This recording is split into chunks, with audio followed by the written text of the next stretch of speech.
Disclaimer: this is audio horror fiction. If darkness or the creatures it holds scares you, leave now. Still listening? Good. Then let's begin.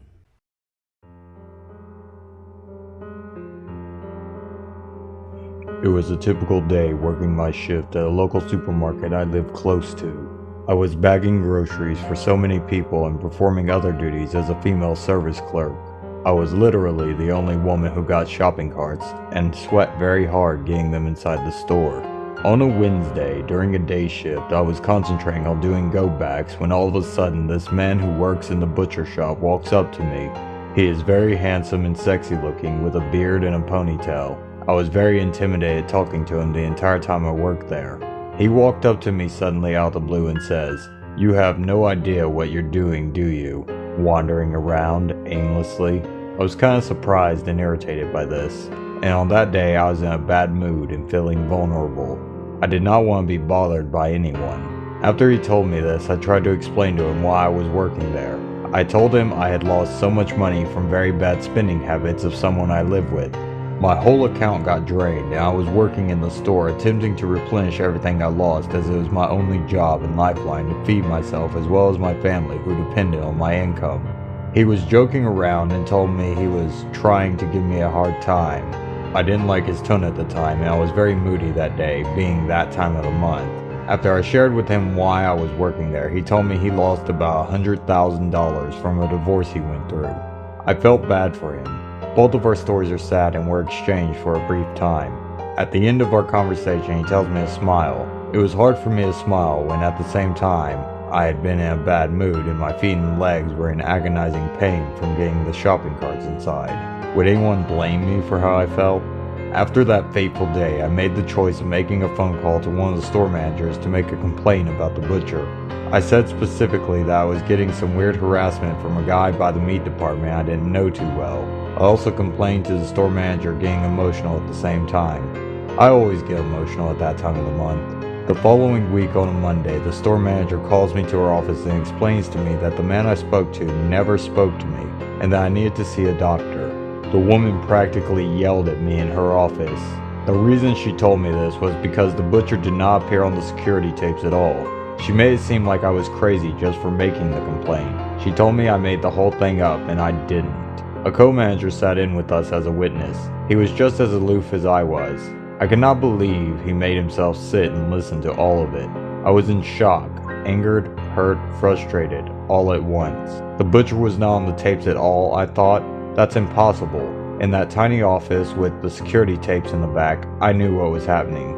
I was being let go because I realized I just spoke to a ghost. I spoke to a phantom butcher who I exchanged conversation with for a very brief time. I had no idea this man was a ghost. If he were living, yet not with me at all during my shift, I might have encountered the man's doppelganger. That's another possibility. After all that information was shared in the office, I was told to sign a sheet of paper, then told to clock out one last time. This all happened in about 30 minutes of my shift that day on Monday. I did not expect this to happen as it did. All I wanted was for this man to leave me alone so everyone could work in peace. This was not the projected outcome of the situation, and to this day, I still question why I was never given any warning at all.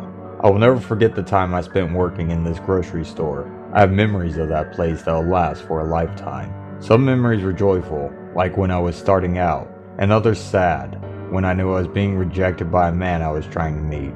A very sexy man, who was my boss and my friend. Bonds were formed all while working very intensely in this little group I was with. The workers as well as the customers of the store were like a second family to me. I'm so grateful that they became a part of my life, but I'll never forget the Ghost Butcher. Before I begin, this house was built studs up from 2008, so it's pretty new, and no previous owner I know of died. It is a spacious 4-bedroom house. My question is, why did these series of incidents happen? Nothing ever happened in our new house until this one incident. Any insights are helpful. It all started after a car accident, I still remember. I hit a big truck that day and I had my 2 children with me. I was very fortunate nothing happened to us and the trucker let it go. On the way home, I kind of felt dazed, probably from the car incident. When we got home, I opened the door and that's when it began. Right when the front door opened, I hear a distinct and clear, "Why, thank you." I'm not gonna lie, I thought maybe I hurt my head from the crash and was hearing things. But right before I even uttered a word, my then 5-year-old son says, "Mommy, did you hear that?" Someone said, "Why, thank you." I was so relieved to know it wasn't in my head, but not so relieved knowing no one was home. After that first incident, a series of strange incidents began happening. We started hearing someone playing a piano every night around 8 p.m., and it sounded like it was coming from the attic. But there's no stairway to the attic, you need a ladder. We would also hear a knocking on the walls every day. My husband said that it might be a rat stuck in between the walls or something. So one day, I decided I would knock on the wall 2 times, and that's when my 2-year-old daughter and I freaked out, because it knocked back 2 times. Right when that happened, my daughter and I walked out of the nursery, and that's when an ornament came rolling out of the nursery after us. Needless to say, we stayed out of there the rest of the day. Not soon after, my daughter started seeing a white cat in our house every day. She would ask me why the white cat always comes and leaves and comes back again. And then my son would see a little girl petting our dog once in a while. But the one incident that really scared us all was when my father-in-law came over one day. We have a toaster that also has an egg maker. Well, when my father-in-law walks by, the egg maker looked as if it was thrown at my father-in-law and fell to the floor. We all looked on in disbelief, and he came to conclude that maybe when he walked by it caused a vibration for it to bounce off of the counter towards him. After that, many series of incidents continue happening, but the scariest had to be when we started seeing the doppelganger of each other. I remember putting my son to sleep and he was sleeping on my lap. As he drifted off, sleeping, I looked up and saw my son sitting in the corner with a grin. I was speechless because how could that be when he's sleeping on my lap? A few days later, my son was in the living room talking to someone. When I asked who he's talking to, his jaw just dropped. He said he was talking to his sister, but how come his sister was next to me instead? The last incident was when my husband saw someone sitting on the living room floor, and to his surprise, he realized he was staring at himself. That last incident led us to calling the pastor. The pastor and a few other people came and blessed the whole house. After that, we no longer see anything, but we still occasionally hear things. However, we never understood how we lived at the house for almost a year and nothing happened until after the car accident. Is there a connection? If anyone has some insights, I would be grateful. They say children can see ghosts more easily than adults. Perhaps it is because their innocence and naivety make them more susceptible to the supernatural, or they lack the skepticism and logical thought process that comes with age, or maybe it's just their imagination. I don't know. I can only explain what happened to me. I was a quiet child. I had only a few friends and liked to keep to myself, but I had a vivid imagination and as a result I had various imaginary friends. At the time I didn't understand that they weren't real, but as I got older I was aware they were nothing more than a figment of my imagination. Each friend had a logical origin in my young mind. Spike was the dashing rebel vampire from Buffy the Vampire Slayer. Pete was a giant cartoon dragon from the movie Pete's Dragon. But Sally had no place, no backstory. She was simply a little girl in strange clothing that lived in my cellar and with whom I enjoyed tea parties and playing games. Even now I can picture her, blonde hair neatly styled into tight rag-curled sections, a charming dark red velvet dress typical of Victorian children's clothing, and always clutched tightly in her hand a tatty-looking old teddy bear. Anyway, as I got older, she became a distant memory as my imaginary friends made way for real friends, and my days were no longer spent idly at home but at school, and for a very long time I didn't think of Sally again. Until one day, I must have been 10 or 11 years old, my mom left me home with my older sister and her best friend while she and her dad were at work. This day would turn out to be the most frightening day I have experienced in the house I grew up in. The house I still live in to this day, as I could be sure it was no longer my imagination. I wasn't the only one. The three of us sat in my bedroom sorting through toys, when all of a sudden one started to malfunction.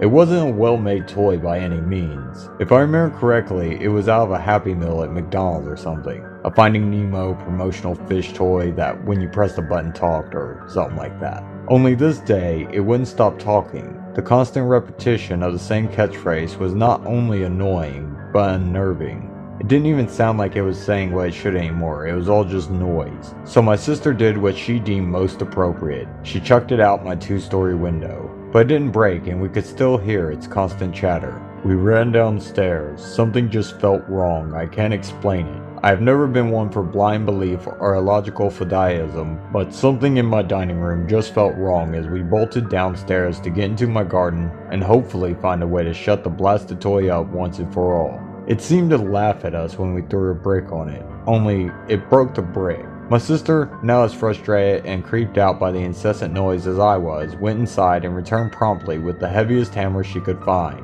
Fortunately, it did the trick, and we finally returned to my room in relief and continued to sort through the mountain of toys I no longer played with, for about an hour.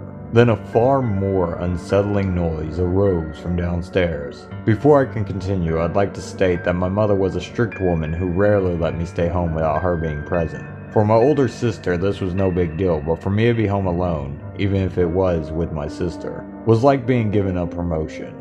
In my eyes, it was a way to show my mom how grown up I was, how sensible I was. So I locked every window and door just as she instructed, and there was no way anyone could have gotten into my house. No logical explanation could be given other than what happened. We were busy shifting through toys when in unison we all looked up. Did you hear that? I remember my sister's startled voice. She had heard what we all heard, humming, coming from the downstairs hallway that led from the dining room to the living room. Distinctly, a little girl humming. As we looked around in confusion, it had only lasted a few seconds, but it was so loud that it seemed to echo. There was no mistaking it. As the oldest, my sister's friend looked at me seriously and instructed me to stay where I was, but before she could even move to check it out, another sound arose.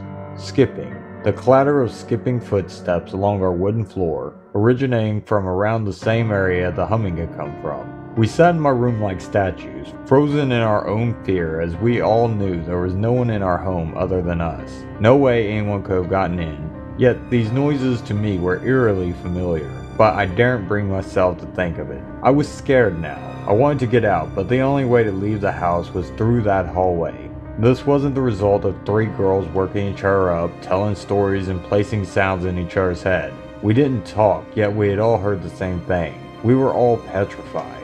My sister grabbed my hand in silence and pulled me to my feet. She and her friend guided me to my mom's room, away from the stairs that led downstairs, away from the origin of the sound. In tears now, she was so scared she picked up the phone next to Mom's bed and dialed Dad's work address. Of course he didn't understand what was going on as she shakily asked him to come pick us up, but we didn't want to be alone in that house anymore. It felt wrong. Everything felt so dark. The next 10 minutes felt like hours as we waited for our dad to arrive. He unlocked the front door and rushed up the stairs in a panic. He was worried for our safety, but he really didn't know what was going on here. He thought someone might have gotten into the house. He picked me up protectively, and my sister and her friend followed him as he led us downstairs. I remember his face as he stopped to glance to the front room. It was utter shock. I know he probably thought we had been robbed as he saw the mess of papers and books all over the floor. He put us into the car and told us to wait as he went back inside. I cried and told him not to go, but he didn't listen. When we returned moments later, he informed us that it didn't look like anything had been taken, and that all the doors and windows were locked just as we said. None of us really talk about that day, but I've replayed it so many times in my head. Why, after all those years, did Sally return in such a frightening manner? Was it even Sally? More experiences followed. People visiting the house said they had seen a little girl. Glimpses of curly blonde hair and door frames and objects moving themselves. I choose to think it is all friendly now, and though I will always call myself a skeptic to things I have not seen, I cannot explain what happened that day. I don't know if Sally truly is a ghost or just another imaginary friend, but there was something in my house that day. Something wrong, and it still scares me. Thank you all so much for listening. If you enjoyed this video, make sure that you leave a like and subscribe to help feed the Dark Machine. Send me your stories to read at the email address in the description or on Twitter @evilorphan.